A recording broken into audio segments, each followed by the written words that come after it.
கொள்ளுங்கள் மாணவர்களே. இலக்கியங்களை நாம் பேசுகின்றோம். சங்க இலக்கியம் தொடங்கி இந்த காலத்தினுடைய ஹைக்கூ சென்றியூ வரை நாம் இலக்கியத்தில் ஆழங்கால் பட்டு நிற்கின்றோம். இலக்கியத்தை பற்றி பேசக்கூடிய அளவிற்கு நான் நிச்சயமாக தயாராக இல்லை. ஏனென்றால் பச்சையப்பன் போன்ற தங்கவேலு போன்ற ஏதோ இங்கே அமர்ந்திருக்கின்ற மிக பெரும் பேராசிரியர்களை விட நான் தமிழிலே இலக்கியங்களை குறித்து அதிகமாக சொல்லிவிட முடியாது. என்னுடைய பாணி அல்லது என்னுடைய நோக்கம் எல்லாம் ஒன்றே ஒன்றுதான். இந்த இலக்கியங்கள் சொன்ன செய்திகள் உங்களை எந்த அளவிலே பண்படுத்தி இருக்கின்றது அல்லது இந்த சங்க இலக்கியங்களை நீங்கள் எந்த அளவில் அறிந்து கொண்டிருக்கிறீர்கள். இன்னைக்கு நான் நேரடியாக எல்லாவற்றையுமே மனப்பாடமாக சொல்லிவிட முடியாது. அதனால ஒரு சில வார்த்தைகளை நான் சொல்லுகிறேன். தமிழில் என்ன இல்லை, நம்ம நினைக்கிற மாதிரி இந்த வாட்ஸ்அப்ல சில பேர் வந்து பெரிய பேராசிரியர்கள் போல எல்லாமே தெரிஞ்சது போல தமிழில் எல்லாம் உண்டு என்று சொல்வதற்காக அல்ல, ஒரு சில புத்தகங்களை பற்றி நான் உங்களோட பகிர்ந்து கொள்ள விரும்புகிறேன். அலெக்ஸ் கோலியர், நான் கேட்ட கேள்விக்கு இப்போ நான் வகுப்பில் இருக்கிறேன்னே நான் நினச்சிக்கிறேன். இங்கே இருக்கிற ஒரு சூழலும் அப்படிதான் இருக்கு, ஒன்றும் பெரிய சிக்கல் இல்லை. அலெக்ஸ் கோலியர், இந்த சொல்லை கேள்விப்பட்டிருக்கீங்களா? இந்த பெயரை தெரியும்னா தெரியும்னு சொல்ல, இல்லைன்னா இல்லைன்னு சொல்லலாம், ஒன்றும் பிரச்சனை இல்லை. Alex Collier, Steven Hawking. Steven Hawking Discovery channel பார்க்குற பழக்கம் உண்டா? மிருகங்களை பார்த்துருப்போம். விஞ்ஞானிகள் பேசுகின்ற அந்த சொல் ஒரே ஒரு சில அறிமுகங்களை பேசிவிட்டு தமிழினுடைய சிறப்பை தமிழ் மன்ற தொடக்க விழாவில் இதற்காகவே இந்த குறிப்புகளை எடுத்து வந்திருக்கிறேன். A brief history of time அப்படின்ற ஒரு நூல் எழுதியவர் ஸ்டீவன் ஹாக்கிங். அது மட்டுமல்ல, பிளாக் ஹோல்ஸ், கருந்துளைகள் கேள்விப்பட்டிருக்கீங்களா? பிக் பேங் தியரி, இந்த சொற்கள் எல்லாம் இப்போ உங்களுக்கு ஒரு சில பேருக்கு ஒரு கேள்வி எழுந்திருக்கும். ஐயா அவர்கள் தமிழை பற்றி பேச வந்திருக்கிறார், தமிழ் மன்றத்தினுடைய தொடக்க விழா, ஆனால் சற்றும் தொடர்பில்லாமல் அறிவியல் தொடர்பான சில செய்திகளை பற்றி மட்டுமே ஏன் பேச வேண்டும்? இப்போ உங்களுக்கு ஒரு கேள்வி இருக்கும். தமிழும் அறிவும் அறிவியலும் வேறுபட்டவை இல்லை.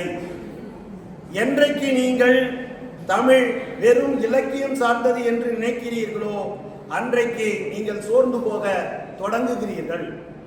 தமிழில் எல்லாம் இருக்கின்றது, என்ன இருக்கிறது என்பதை நீங்கள் தோண்டி பாருங்கள். இப்ப என்னை பற்றி நம்ம சொல்ற போது நம்முடைய மரியாதைக்குரிய பச்சையப்பன் ஒரு சில வார்த்தைகள் சொன்னார். செந்தில்குமாருக்கு நல்லாவே தெரியும், இவங்களுக்கெல்லாம் கொஞ்சம் என்னுடன் அறிமுகமானவர்கள். ஆம், நம்முடைய தமிழ் மரபு எத்தனை ஆண்டுகளுக்கு முற்பட்டது என்பதை நாம் அறிய மாட்டோம். தொன்று நிகழ்ந்தது அனைத்தும் சூழ்கலை வானங்களும் இவள் என்று பிறந்தவள் என்று உணராத இயல்பினாலாம். எங்கள் தாயின் பாரதி பாடினா இல்லையா?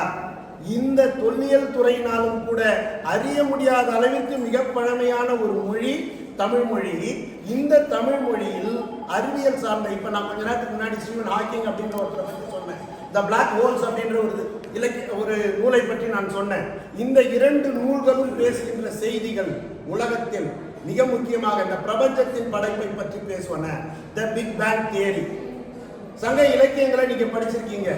நமக்கு முக்கியமான விஷயங்கள்லாம் இருக்கும், கொஞ்சம் பேச வேண்டியது இருக்கும். அது வேற ஃபேன் வேற ஓடல, இப்ப காற்று அடைக்கப்பட்டிருக்குது.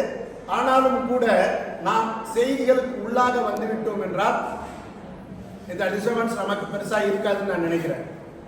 கொஞ்சம் நேரம் எனக்கு பரவாயில்ல, நம்ம நண்பர்கள் கவர் பண்றது. இப்போ இந்த சூழ்நிலையில நான் ஒரே ஒரு கேள்வியை மட்டும் கேட்கிறேன். இந்த அறிவியல் கருத்துக்கள் தமிழில் இருப்பதற்கு வாய்ப்பு இருக்கிறதா இல்லையா? கேள்விக்கு பதில் இருக்கும், இல்லை. எந்த இடத்துல இருக்குதுன்னா எல்லாம் இருக்குதுன்னு நான் சொல்லிட்டு இருக்கோம். தமிழ்ல எல்லாமே தெரியும், தமிழ்ல எல்லாமே எங்க இருக்கு உங்களுக்கு சொல்றதுக்கு கொஞ்சம் ஆதாரம் எங்க? உலகம் எப்படி படைக்கப்பட்டது, உலகம் எப்படி பிறந்தது, உலகத்தினுடைய இலக்கியங்கள் எல்லாம், உலகத்தினுடைய சமயங்கள் எல்லாம் கடவுளாலே படைக்கப்பட்டது என்ற போது இந்த இயற்கை, இந்த உலகம் இப்படி பிறந்தது என்று முதலாக எடுத்து சொன்ன நூல், சொன்ன இலக்கியம், சொன்ன மொழி தமிழ் மொழி என்பதில் நிச்சயமாக நாம் பெருமை கொள்ள வேண்டும்.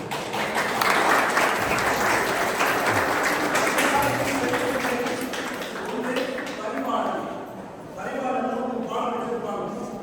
இரண்டாவது பாடல் தீரந்தையார் என்கிற ஒரு புலவர் எழுதிய பாடல். முதுமலை மாறாவுடன் புரியும், முதுமலை வளர்ந்த எண்ணம் புரியும். இந்த பாடல் எழுதிட்டீங்களா? யாராவது படிச்சிருக்கீங்களா?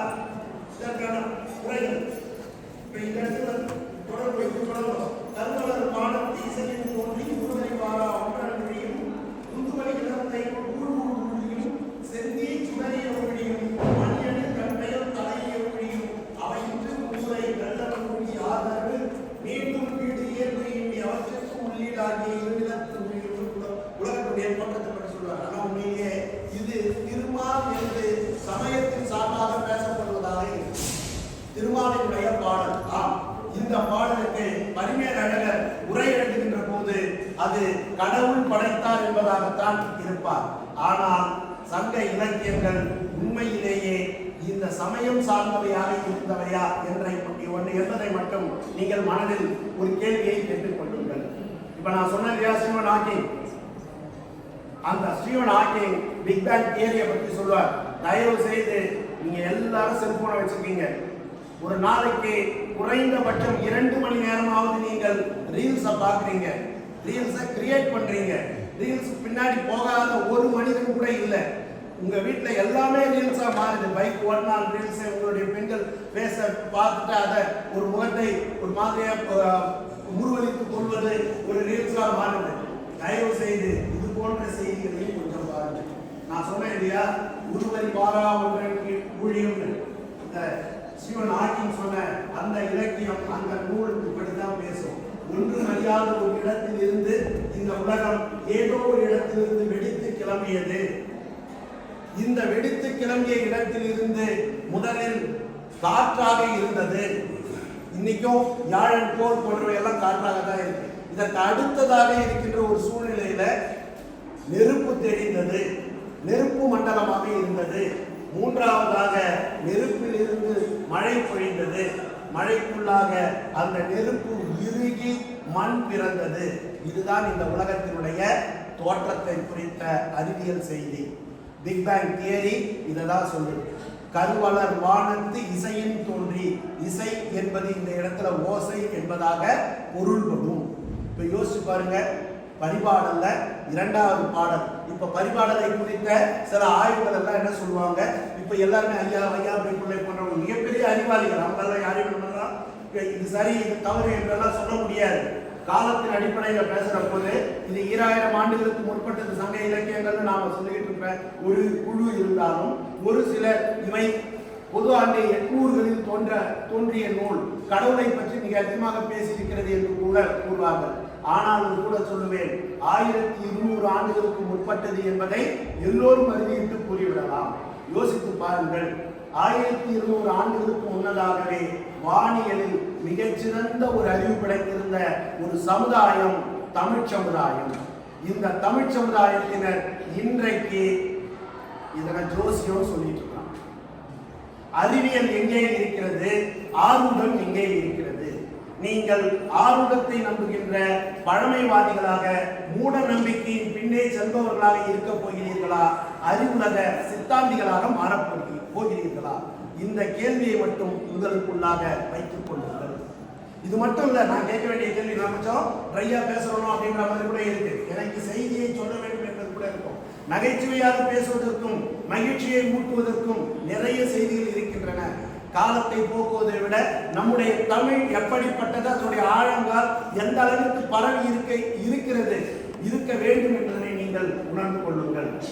இன்னொரு செய்தி மாணவர்களே, தொல்லியல் பணியில் சற்றே ஆர்வமுடையவன் என்பதனால சொல்றேன். இந்த உலகத்தை படைத்து வளர்ந்த விதமெல்லாம் இருக்கட்டும். உலகத்தினுடைய மிகப்பெரிய இலக்கியங்கள், மிகப்பெரிய உலகத்தினுடைய பேரரசுகளை நிறுவியவர்கள் ரோமானியர்கள், கிரேக்கர்கள். உங்களுக்கு எல்லாருமே தெரியும். இந்த ரோம பேரரசு இந்தியாவிற்கு கடல் வழியை கண்டுபிடித்து கடலிலே அவர்கள் வந்தார்கள். அவர்கள் வந்து இந்த இடத்தில் வணிகம் செய்தார்கள். இதெல்லாம் வரலாறு. பருவக்காற்றை தன்னுடைய வழியிலே செலுத்திக் கொண்டு இதன் மூலமாக தங்களுடைய வணிக பொருட்களை எல்லாம் உலகிற்கு எடுத்து சென்றார்கள். இதையெல்லாம் படிச்சிருப்பீங்க. தமிழக வரலாறு மக்கள் பண்பாடு படிக்காம நீங்க இங்க வந்திருக்கவே முடியாது. டிபாலஸ் அப்படின்ற ஒரு சொல்ல கேள்விப்பட்டீங்களா? ஹிப்பாலஸ் என்பவன் யாரு? ஹிப்பாலஸ் என்பவன் ஒரு மாலுமி. இந்த மாலுமி அவன்தான் இந்த பருவ காற்றுகளின் வழியாக நாம் கலங்களை செலுத்திக் கொண்டு கீழ்கடலை அடையலாம். கீழ்கடலிலே பயணம் செய்து நம்மால் இந்தியாவிற்கு வர முடியும், பொருட்களை பெற்று செல்ல முடியும் என்பதை அறிந்தவன். இப்போ ஒரு கேள்வி, அப்ப ரோமானியர்களும் கிரேக்கர்களும் மட்டும்தான் வந்தார்களா? இங்கே இருக்கின்றவர்கள் செல்லவில்லையா? நம்முடைய மக்களுக்கு அந்த அளவிற்கு அறிவு கிடையாதா? ஒரு கேள்வி கேட்பீங்க. எத்தனை பேர் செய்திகளை தொடர்ந்து பார்க்கிறீர்கள் என்பது தெரியாது. சிகை கொற்றன் என்கின்ற சொல்லை கேள்விப்பட்டிருக்கிறீர்களா? தெரிஞ்சுங்க கை தூக்கு. தெரியும் சார் சொல்றேன். சிஜி பிள்ளைங்க சொல்லிருக்கோடா. என்னடா நல்லா தெரியுமா? எகிப்துல சிகை கொற்றன் தப்புல நல்லா இல்லையா? நான் உண்மையிலே சொல்றேன். உங்களை நானே எந்த விஷயத்தையும் சொல்லல. அதிகம் அறியாமை கண்டற்றார் என்றால் ஒருவன். நாம் எதையெல்லாம் புதிதாக கற்றுக்கொள்கிறோமோ அப்பொழுதெல்லாம் நம்முடைய அறியாமை தெரிய வந்து கொண்டே இருக்கும். நம்ம எல்லாம் தெரியும் நினைச்சிட்டு இருக்கிறோம். ஆனா நமக்கு எதுவுமே தெரியலன்றதுதான் உண்மை என்றத சாக்ரட்டிஸ் ஐயாவே சொல்லுவார். இப்ப யோசிச்சு பாருங்க, நாம தினந்தோறும் செய்தித்தாள்களை பார்க்கிறோம், தினந்தோறும் தொலைக்காட்சிகளை பார்க்கிறோம், மற்ற செய்திகளை நீங்கள் வெவ்வேறு வடிவங்களில் நம்ம பார்த்துட்டே இருக்கிறோம். இந்த சிகை கொற்றன் என்கின்ற சொல் ஏன் நம்முடைய கண்களில் படவில்லை? யாராவது ஒருத்தர், எல்லா சின்ன பிள்ளைங்க இருக்கீங்க, பிசி வரைக்கும் செல்றீங்க. இப்ப யோசிச்சு பாருங்க, இந்த சிகை கொற்றன் இங்கிருந்து சென்ற வணிகப் குழுவின் தலைவனாக இருக்கலாம், அல்லது கப்பற்படையினுடைய தலைவனாக இருக்கலாம், ஒரு அரசனாக இருந்திருக்கலாம். ஏன் இந்த பெயர் இப்பொழுது மிக பெரும் புகழை பெற்றிருக்கிறது தெரியுமா? The Valley of Kings அப்படின்னு ஒரு வார்த்தை ஒன்று உண்டு. உலகத்தினுடைய மிக பழமையான கட்டிடங்கள் எந்த நாட்டில் இருக்குன்றது சொல்ல முடியுமா? சுபாஷ் சொல்றா, இதுன்னு சொல்லு. கேள்வி கேட்கிற போது திரும்பவும் சொல்ற, அறியாமை தவறு இல்ல, அறிந்தே கொள்ளாமல் இருப்பது தான் தவறு. நான் கேள்வி கேட்கிறேன், இந்த வார்த்தைகளுக்கு இது இல்லைன்றது இல்லை, நமக்கு எனக்கும் தெரியாதுதான், எனக்கும் தெரியாதுதான். அறிஞர்கள் சொல்ற போது, செய்தித்தாள்களை படிக்கிற போது இதை நானும் புதுசா தெரிஞ்சுக்கிறேன். இப்ப இந்த ஒரு வார்த்தையை சொல்றோம். இப்ப நான் கொஞ்ச நேரத்துக்கு முன்னாடி சொன்னேன் இல்லையா, ரோமானியர்கள் கப்பலிலே வந்தார்கள், கிரேக்கர்கள் கப்பலிலே வந்தார்கள், சீனர்கள் கப்பலிலே வந்தார்கள். இவர்கள் எல்லாம் வந்தார்கள் என்றால் இங்கிருந்து ஒருவன் அங்கே சென்றிருக்க வேண்டும் அல்லவா? அவர்கள் எல்லாம் பயணப்பட்டிருக்க வேண்டும் அல்லவா? நம்முடைய கப்பல்கள் இந்த மேற்கு உலகங்களுக்கு சென்றிருக்க வேண்டும் அல்லவா? இந்த ஆதாரங்கள் எங்கே? ஜூலியஸ் சீசருடைய அவைக்கும் அகஸ்டஸுடைய அவைக்கும் நம்முடைய தமிழர்கள் சென்றிருக்கிறார்கள் என்பதற்கான அத்தாட்சிகள் தான் இது. இந்த உலகத்தில் கிட்டத்தட்ட ஏறத்தாழ 60க்கும் மேற்பட்ட மொழிகளில் ஒரு சொல் பரவி கிடக்கிறது என்பதை உங்களால் அறிய முடியுமா? அரிசி, உங்களுக்கு எல்லாம் தெரியும். அரிசி என்கின்ற ஒரு சொல்லை உலகத்திற்கே கொடுத்த ஒரே மொழி தமிழ் மொழி. நீங்கள் பிரெஞ்சிலே பேசுகிறீர்கள், ஆங்கிலத்திலே ரைஸ், ஸ்பானிஷ்லே அரஸ், இந்த ஐரோப்பிய மொழிகள் முழுக்க முழுக்க, ஏன் ஆப்பிரிக்காவில் இருக்கிற ஜுலு என்கின்ற ஒரு மொழியில் கூட ரிஸ் என்கின்ற வார்த்தையே இருக்கிறது என்றால் உலகிற்கு உணவை படைத்தவன் தமிழன் என்பதை நீங்கள் உணர்ந்து கொள்ளுங்கள். அரிசி என்கின்ற ஒரு சொல்லை, ஒரு உணவை உலகத்திற்கே கொடுத்தவன். இப்படி ஒரு பொருளை கொடுக்கிறான் என்றால் உலகத்திற்கு வேளாண்மையை கொடுத்தவனும் தமிழனாகத்தானே இருக்க முடியும்.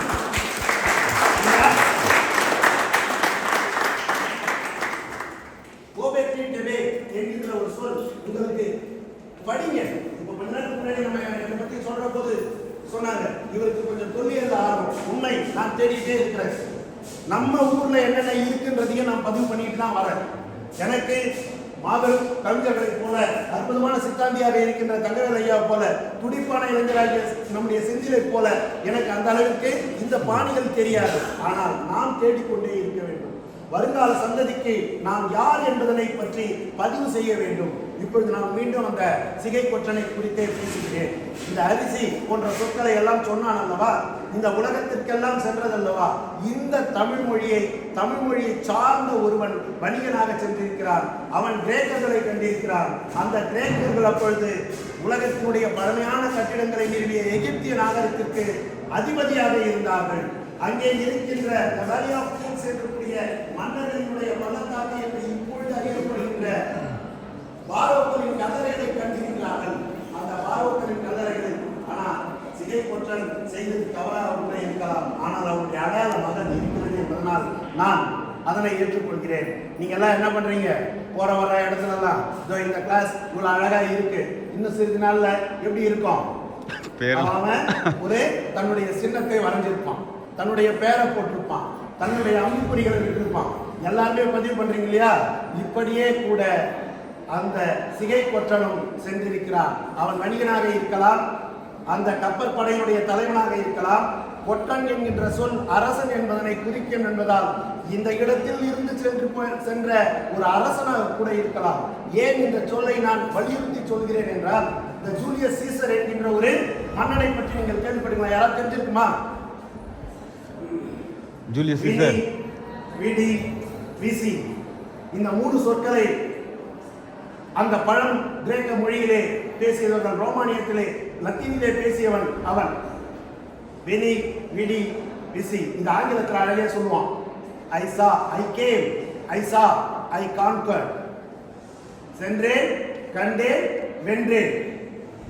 இதே போல ஒரு சொல்லை இப்பொழுது தமிழிலே அந்த இடத்தில் 1 அல்ல 2 அல்ல 5க்கும் மேற்பட்ட இடங்களில் பதிவு செய்திருக்கிறான் ஒரு தமிழன். சிகை கொற்றன் வர கண்ட என்பது அந்த கிரேக்க குகைகளிலே இருக்கின்ற, அந்த அலெக்சாண்டரியா, அந்த எகிப்திய பிரமிடுகளுக்குள்ளே இருக்கின்ற கல்லறைகளின் மேலே எழுதப்பட்ட ஒரு சொல் என்பது தமிழன். கடலோரங்களில் நின்று பயணப்பட்டவன் அல்ல, வியாபாரத்தை முடித்துக் கொண்டு அப்படியே திரும்பியவன் அல்ல, உள்புறங்களுக்கும் சென்று தன்னுடைய பெரும் புகழை, தன்னுடைய ஆட்சியை நிறுவியவன் என்பதை எடுத்து காட்டிக் கொண்டிருக்கின்றது. சிகை கொற்றன் ஒரு மாபெரும் அரசனாக கூட இருக்கலாம். இவன் கிரேக்கம் வரை சென்று தன்னுடைய இடங்களை பதிவு செய்திருக்கிறார். இப்ப நீங்க யோசிக்கலாம், எங்கேயோ தலைவர் போய் ஒரு 4 வார்த்தையை படிச்சுட்டு இவ்வளோ நெஞ்சு புடைக்க பேசியிருக்கிற ஒரு சொல் அல்ல. இந்த சொன்னவன் சார்லட் ஸ்மித் என்கின்ற ஒரு அறிஞன், தொல்லியல் அறிஞன். இந்த தொல்லியல் அறிஞனை பற்றிய ஒரு கருத்தரங்கம் ஒரு 10-20 நாட்களுக்கு முன்னால் நம்முடைய சென்னையில தான் நடந்தது. ஐயா மரியாதைக்குரிய தங்கம் தென்னரசு அவர்களுடைய தலைமையில் நடந்த அந்த கூட்டத்திலே இந்த கருத்துக்கள் எல்லாம் முன்வைக்கப்பட்டன. தொல்லியல் ஆய்வாளர்கள் அதனை பற்றி பேசினார்கள். அங்கே பல்வேறு மொழிகள் கல்வெட்டுகள் இருப்பதாக சொன்னாலும் கிரேக்கர்களைப் போல நம்முடைய தமிழர்களும் அந்த நான் சொன்னேன் இல்லையா, ஐ கேம், ஐ சா, ஐ கான்கர்ட். சிகை கொற்றன் வந்தான், கண்டான் என்கின்ற சொல் அவர்கள் பாணியிலேயே பொறிக்கப்பட்டிருக்கிறது என்றால் அவர்களுக்கு அந்த அளவிற்கு ஆற்றலும் திறமையும் இருந்திருக்கின்றது. தமிழன் செல்லாத இடமில்லை என்கின்ற அளவிற்கு பெரும்புகழ் படைத்திருந்த இந்த நிலை என்று மீண்டும் நமக்கு கிடைக்கும். இந்த மனசுக்குள்ள கேள்வி, மண்வெட்டி கூலி திங்களாச்சே, எங்கள் வாழ்வெளியும் மேல்வெளியும் போச்சே, மின்முட்டி நின்ற புகழ் போச்சே, மேதினியில் கெட்ட பெயர் ஆச்சே என்ற பாடல் பாரதியின் காலத்தில் பாடப்பட்டது. இன்றளவும் அப்படியே இருக்கிறோம். நம்முடைய வேலை வாய்ப்புகளில் நாம் பின்தங்கி இருக்கின்றோம். நம்முடைய நண்பர் பலராமன் அவரும் நான் எல்லாரும் தான் ஒன்னா போனோம். பலராமனுடைய அந்த பாடல், அந்த அந்த ஆய்வு மிக முக்கியமானது. உங்களுக்கு எல்லாருக்கும் தெரியுமா? ஹாலி வால் நட்சத்திரம் கேள்விப்பட்டீங்களா? வால் நட்சத்திரம்னா என்னன்னு தெரியுமா? வால் நட்சத்திரத்தினுடைய இயல்பு என்ன? பரவாயில்ல. ஹாலி வால் நட்சத்திரங்கள் என்பவை 2 வகையானவை. சூரிய மண்டலத்துக்குள் புகுகின்ற ஒரு விதமான கற்களைத்தான், அந்த கற்கள் சூரிய மண்டலத்தின் ஈர்ப்பின் காரணமாக தங்களுடைய ஒளிச்சிதறலை ஏற்படுத்திவிடும். இதுல 2 வகை உண்டு. ஒன்று பீரியாடிக்கல், இன்னொன்று நான் பீரியாடிக்கல். நான் பீரியாடிக்கல்ன்றது ஒரு சமயம் மட்டும் வந்துட்டு போயிடும். பீரியாடிக்கல்ன்றது ஒரு குறிப்பிட்ட கால இடைவெளியில் தொடர்ந்து வந்து கொண்டே இருக்கும். இதனை இன்றைக்கு எட்மண்ட் ஹாலி அப்படின்ற ஒருத்தர் ஒரு 100 வருஷத்துக்கு முன்னாடி பார்த்தார். நான் கூட பார்த்தேன். இங்க இருக்கிற எல்லாருமே பார்த்துருப்பாங்க. 1986 நான் கல்லூரி மாணவனாக உங்களை போல இருந்த போது நான் மயிலம் தமிழ் கல்லூரியில படிச்சுட்டு இருந்தேன். அந்த நள்ளிரவு காலத்துல அதிகாலை நேரத்துல மயிலம் மலை சாரல்ல போய் உட்கார்ந்து அந்த வால் நட்சத்திரத்தை பார்த்தேன். பிப்ரவரி 9 இன்னைக்கு கூட ரெஃபர் பண்ண நான் 1986 பிப்ரவரி 9. அது கிட்டத்தட்ட ஒரு 2-3 நாள் தெரிந்தது. ஆனால் அடுத்த முறை பார்ப்பதற்கு நான் இருக்க மாட்டேன், வாய்ப்பே இல்லை. ஏன்னா 75 80 ஆண்டுகளுக்குள்ளாக, அதிகபட்சமா 75 77 வருஷத்துக்கு ஒரு வாட்டி தான் 2061 மீண்டும் வரும். சரி, இப்ப இதுக்கும் உங்களுடைய தமிழுக்கு என்ன தொடர்பு? யானைக்கஞ்சை மாந்திரஞ்சேரல் இரும்புரை என்கின்ற சேர மன்னன் இறந்து போகிறார்.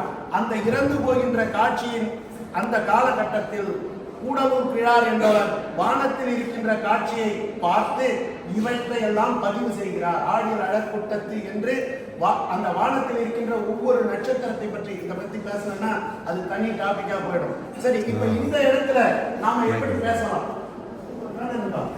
இல்ல மைக் வச்சுங்க. பொறுத்தவரைக்கும் அதாவது ஒரு குறிப்பிட்ட நாள் நாமெல்லாம் அதை தொடர்ச்சியாக ஆய்வு செய்து இந்த நாள், இந்த நேரத்தில், இந்த நட்சத்திரம் இந்த விண்வெளியில் தோன்றி இருக்கும் என்பதை பதிவு செய்கிறார். இப்போ மீண்டும் ஒரு கேள்வி எழும். இப்ப நீங்க இதை சொன்னதுனால என்ன பெரிய விஷயம்? சு வெங்கடேசன் அப்படின்ற ஒரு எழுத்தாளரை பற்றி கேள்விப்பட்டிருக்கீங்களா? யாராவது? மதுரையினுடைய எம்பி, அவர் நாடாளுமன்றத்தினுடைய உறுப்பினர். அவர் எழுதிய 2 நூல்கள் மிக மிக சிறப்பானவை. ஒன்று காவு கோட்டம், இன்னொன்று வேல்பாரி. வேல்பாரியினுடைய அந்த கதையில் பொற்சுவை என்கின்ற ஒரு அரசியை குறித்து அவளுக்கான அரண்மனை கட்டப்படுகின்ற போது எழுதியிருப்பார். அவருடைய நிதானத்திலே உங்களுக்கு நெடுநல் வாடையில பாடத்தல் கூட நடத்துற போது ரோகிணி அண்ணன் நினைவனல் ஆகி அப்படின்ற ஒரு தொடரை நம்ம ஆசிரியர்கள் எல்லாம் சொல்லி இருப்பாங்க. நிலவும் ரோகிணியும் இருக்கின்ற அந்த காட்சியை பார்த்து பாண்டிமாதேவி கலங்கினால் அழுதால் என்கின்ற ஒரு காட்சி. ஏன் அழ வேண்டும்? அந்த ரோகிணியும் இந்த நிலவும் எந்த குறிப்பினை நமக்கு சொல்லுகின்றன? வானியலில் மிகச் சிறந்தவர்களாகிய தமிழர்கள் இரண்டும் எப்பொழுதும் ஒன்றாகவே இருக்கும் என்பதனை அறிந்திருக்கிறார்கள். இதையெல்லாம் நாம ஏன் இங்க பேசுறோம், அறிவியல்ல பேசுறோம்னா, சு வெங்கடேசனை பத்தி நான் ஏன் சொல்றேன்னா, இன்றைக்கு புதிய பாராளுமன்ற கட்டிடம் கட்டப்பட்டிருக்கிறது அல்லவா? எத்தனை பேருக்கு தெரியும் புதிய பாராளுமன்ற கட்டிடம் கட்டிட்டாங்களா?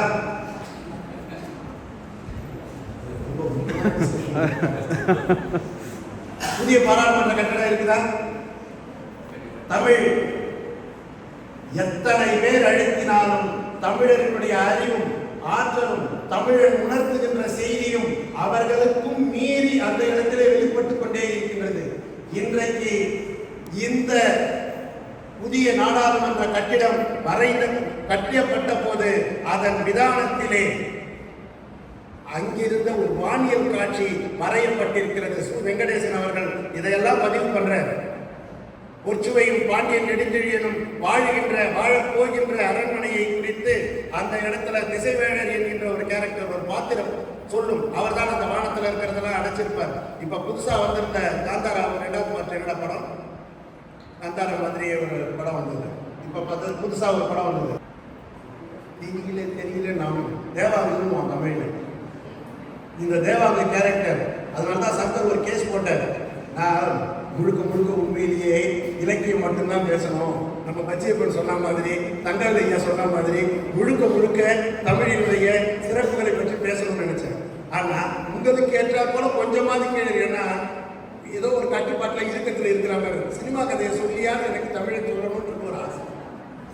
அந்த படத்தில் வர காட்சிகள் தேவாக்கு போன்றவை எல்லாம் நம்முடைய மரியாதைக்குரிய சு வெங்கடேசனுடைய கதையிலே இடம் இருக்கின்ற சொற்கள். இதை ஏன் நான் சொல்லுகிறேன் என்றால், இன்றைக்கும் உலகத்திற்கு பழமையான செய்திகளை வானியல் காட்சிகளோடு ஒரு நாளை நினைவுபடுத்துகின்ற ஒரே அறிவு பெற்ற சமுதாயமாக தமிழர்கள் இருந்தார்கள். இந்த காட்சி தான் சங்க இலக்கியத்துல முழுக்க இருந்தது. நெடுநல் வாடையில அந்த காட்சி இருக்கும். மண்டினிந்த நிலநந்திய விசும்பு தைவர் வலியும் என்று புறநானூற்று பாடல்களில் பாடப்படும். நெடுநீர் குட்டமும் என்று நம்முடைய புறநானூற்றிலே கூடலூர் கிழாரிலிருந்து கீரந்தையாரிலிருந்து பல்வேறு புலவர்கள் இதனை பதிவு செய்தார்கள். வானியலில் மிகச்சிறந்த அறிவு ஆற்றல் பெற்றவர்களாக தமிழர்கள் இருந்தார்கள். அந்த காட்சியை கண்ட இன்றைய இந்திய அரசு தமிழன் என்று சொன்னார்களோ இல்லையோ, தமிழனுடைய அந்த பாணியை நாடாளுமன்றத்தில் வரைந்து வைத்திருக்கிறார்கள். அது என்ன நாள் தெரியுமா? நீங்க அந்த காட்சியை பார்க்கிற போது அந்த காட்சி ஒரு நாளை அந்த வானியல் காட்சியோடு பொருந்தும். அந்த பொருத்தத்தில் இந்திய குடியரசு நாள் 1950 ஜனவரி 26 என்கின்ற அந்த நாளில் இருந்த வானியல் காட்சி படமாக வரையப்பட்டிருக்கின்றது. இதோ 2000 ஆண்டுகளுக்கு முன்னால் தமிழில் வானியலிலே தமிழர்களிலே வானியல் காட்சி அவர்கள் வரைந்திருந்தார்கள்.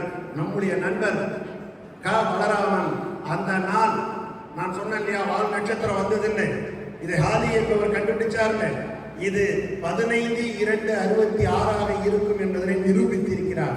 யோசித்து பாருங்கள். பழமைக்கு பழமையாக, புதுமைக்கு புதுமையாக வருகின்றவர்கள் வரலாற்று உணர்ச்சி அற்றவர்கள் தமிழர்கள் என்று மற்றவர்கள் கூறிக்கொண்டிருக்கின்ற போது உலகத்தில் மாறாத ஒரு அறிவியல் செய்திகளை கொண்டு வரலாற்றை அற்புதங்களை நிறுவியவர்கள் தமிழர்கள். அதற்காக சொல்கின்றேன் மாணவர்களே, நாம் இப்படியெல்லாம் வளர்ந்து கொண்டிருக்க மருத்துவத்திலே உங்களுக்கு எல்லாருக்குமே தெரிஞ்சிருக்கும், மருத்துவம் படிச்சிருப்பீங்க, பிசிக்கல் சயின்சஸ் இருந்ததா, மற்றவர்கள் மெடிக்கேஷன்ஸ் இருந்ததா, நம்முடைய அறுவை சிகிச்சைகள் இருந்ததா, இன்னைக்கு இருக்கிறது நானோ மீட்டரோட, அதாவது மைக்ரோஸ்கோப் தெரியும், மைக்ரோஸ்கோப்போட நானோஸ்கோப்ஸ் சொல்லுவாங்க, நுண்ணோக்கிகள். இந்த நுண்ணோக்கிகள் மூலமாக கூட கண்டறிய முடியாத ஒரு குழந்தை கருவாகி எப்படி பிறக்கும், எத்தனை நாட்கள்ல வரும் அப்படின்றது ஏன் எதற்கு எப்படி என்று ஒரு நூல் இருக்கிறது. யார் எழுதுறது தெரியுமா? அவருடைய கேள்வி பதில். தயவு செய்து போய் படிக்க, வேடன் பிரசுரத்தில் இருக்கும், அதில் எழுதியிருப்பார். முதல் நாளில் இருந்து ஒரு கருவானது எப்படி வளர்ந்து வருகிறது என்று. இன்றைக்கு இருக்கின்ற அறிவியல் இதனை எல்லாம் மிக எளிதாக பதிவு செய்கின்றது. ஆனால் ஏறத்தாழ 1300 ஆண்டுகளுக்கு முற்பட்ட ஒரு பக்தி இலக்கியமாக போற்றப்படுகின்ற நாவுக்கரசரினுடைய தேவாரம் இதையெல்லாம் வெளிப்படையாக பேசியிருக்கிறது. கருவாகி குழம்பிலிருந்து கைகால் முளைத்து கருநரம்பும் வெள்ளெலும்பும் சேர்ந்து ஒன்றாகி புறப்பட்டு இங்கொருத்தி தன்னால் என்று அந்த தொடர் போகும். இந்த பிறப்பு கருவாக இருந்து அது குழம்பாக இருந்து கருநரம்பும் வெள்ளெலும்பும் இந்த கண் பார்வை பெற்று மூக்கு கை கால் என்பவையெல்லாம் முளைத்து எந்த முன்னோக்கியில அவர் படித்தார். யோசிச்சு பாருங்க. அப்போ அறிவியல் வானியல் போன்ற செய்திகளில் தமிழர்கள் சிறந்திருந்தார்கள். இந்த தமிழர்களுடைய இலக்கியங்கள் இன்றைக்கு எப்படி நம்மால் புரிந்து கொள்ளப்படுகின்றது? தெய்வம் தொழால் தொழுநன் தொழுதழுவால் பெய்யன பெய்யும் மழை திருக்குறள்ல சொல்ற. இந்த திருக்குறளை நாம இதுவரைக்கும் என்ன படிச்சுட்டு இருக்கிறோம்? நமக்கு என்ன சொல்லி கொடுக்குறாங்க? அதுக்கு என்னமா பொருள்? யாராவது சொல்லுங்க பார்க்கலாம். தெய்வம் தொழால் தொழுநன் தொழுதழுவால் பெய்யன பெய்யும் மழை என்ன அர்த்தம்? சார் இதெல்லாம் விட்டுங்க, வந்தீங்களா ஏதாவது கொஞ்ச நேரம் பேசுங்க, ஜாலியா சிரிக்கிறோம். பிள்ளைகளா யோசிங்க. நம்மை முட்டாளாகவே எல்லா நாளும் வைத்து விட முடியாது. பெண்ணிய பேச்சாளர்கள் சில பேர் சொல்லுவாங்க, நம்முடைய திருவள்ளுவர் பெண்ணியத்தை பெண்களை மோசமாக சித்தரிக்கின்ற ஒரு குரலாக அதனை வலியுறுத்தி இருப்பார்கள். தெய்வத்தை தொழமாட்டால் கணவனையே தன்னுடைய கண்கண்ட தெய்வமாக நினைப்பார். அப்படிப்பட்ட பெண் பெய் என்றால் மழை பொழியும். இதுதான் காலகாலமா சொல்லிட்டு இருக்கிறான். எங்க நம்ம எல்லாரும் ஒழுங்கமா தானே இருக்கிறோம். வெளியில போய் கொஞ்ச நேரம் மழையை பெய் சொல்லி பாருங்க. சரி, நீங்க தப்பு செய்யறீங்களே வச்சுக்கோங்க. ஒரு பேச்சுக்கு நம் உயிராக நினைக்கின்ற நம்முடைய தாய் தந்தையர்கள் சதாசர்வ காலம் கோயிலிலே பூஜை செய்து கொண்டிருக்கின்ற ஒழுக்கத்தை மட்டும் நிலைநாட்டிக் கொண்டிருக்கின்ற பெண்கள் சொன்னா கூட நடக்குமா? அப்ப வள்ளுவர் அதெல்லாம் சொல்லியிருப்பாரா? பகுத்தறிவு உரைகளை படியுங்கள். நான் இதுக்கு ஆன்சர் சொல்லிட முடியும். கலைஞர் அவர்களுடைய உரையும் பாவேந்தனுடைய உரையும் தமிழர்கள் அவர்களுடைய உரையும் இதற்கு பதில் சொல்லும். யாராவது ஒருவர் அதை எடுத்து படித்து எது உண்மை என்று தெரிந்து கொண்டால் அதுவே மகிழ்ச்சி. ஏன்னா இங்க இருக்கிறல்ல ஒவ்வொரு இடத்துலையும் நம்ம தொட்டு பார்க்கிறோம். நம்முடைய பதிவுகள் எங்கெங்கே இருந்தன, இலக்கியங்கள் எப்படி நமக்கு நம்முடைய வரலாற்றை சொல்லிக் கொண்டிருக்கின்றன. ஒரு திருக்குறள் இன்னொன்றும் சொல்லுவார்கள், நம்முடைய வரலாற்றை அறியாதவர்கள் தமிழர்கள் என்று சொல்வார்கள். வரலாற்றை அறியாதவர்கள், வரலாற்றை பதிவு செய்யாதவர்கள். யார் வரலாற்றை பதிவு செய்யவில்லை? உங்களுடைய பழம்பெருமைகளுடைய காலங்கள் எங்கெங்கெல்லாம் கிடைக்கின்றன. நான் சொன்னேன் இல்லையா, சொல்லியல்ல, உங்க ஊர் பக்கத்துல கல் வட்டங்கள் இருக்குதா? சுற்றி கற்கள் நடப்பட்ட ஒரு வட்டங்கள் பார்த்துருக்கீங்களா? யாராவது கிராமத்து பிள்ளைங்க தானே பெரும்பாலும். யாருக்காவது தெரியுமா? முன்னால் நம்முடைய வீரர்கள் எப்படி இறந்து போனவர்களை எப்படி புதைத்தார்கள்? கல் திட்டைகள், கல் பதுக்கைகள், கற்குவைகள், குத்துக்கள். இந்த குத்துக்கள் போன்றவை எல்லாம் இங்கிலாந்து முதலாக, சாலமன் ஐலண்ட்ஸ் முதலாக எல்லா நாடுகளிலும் பரவி கிடைக்கின்றன. மென்ஹர் அப்படின்னு தேடிப்பாரு. வள்ளுவன் சொல்வான், இதை பற்றிய குறிப்புகள் இருக்கின்றதா? தமிழ் இலக்கியத்திலே இருக்கிறது. நான் திருக்குறள்